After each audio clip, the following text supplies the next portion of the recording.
നമസ്കാരം. ഇന്ന് നാം ഡിസ്കസ് ചെയ്യാൻ പോകുന്നത് കുട്ടികളിൽ കണ്ടുവരുന്ന ഒരു പ്രശ്നമായ നെഫ്രോട്ടിക് സിൻഡ്രോം എന്നതിനെ പറ്റിയാണ്. നമ്മുടെ ശരീരത്തിലെ വേസ്റ്റ് പ്രോഡക്ട്സ് എല്ലാം ഫിൽട്ടർ ചെയ്ത് പുറത്തോട്ട് വിടുന്നത് കിഡ്നിയാണ്.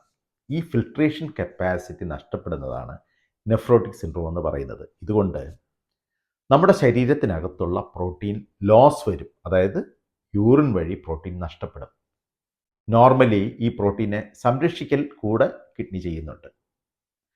ഇക്കാരണത്താൽ രക്തക്കുഴലിനകത്തെ പ്രോട്ടീൻ നഷ്ടത്തിലോട്ട് പോകും. അതുകൊണ്ട് ഹൈപ്പോപ്രോട്ടീനിമിയ എന്ന് പറയും.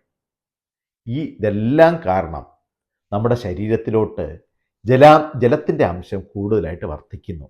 രക്തക്കുഴലിനകത്ത് ജലാംശക്കുറവും രക്തക്കുഴലിന് പുറത്തുള്ള ടിഷ്യൂവിലെല്ലാം നമ്മുടെ ജലത്തിൻ്റെ അംശം കൂടുതലും ആകുന്നു. ഫലത്തിൽ ശരീരത്തിൽ നീരുണ്ടാകുന്നു, എഡീമ ഉണ്ടാകുന്നു. ഇങ്ങനെ എന്തെങ്കിലും ഉണ്ടെങ്കിൽ ഒരു ഡോക്ടറെ കാണിക്കണം, വിദഗ്ധ ചികിത്സ നേടണം. നന്ദി.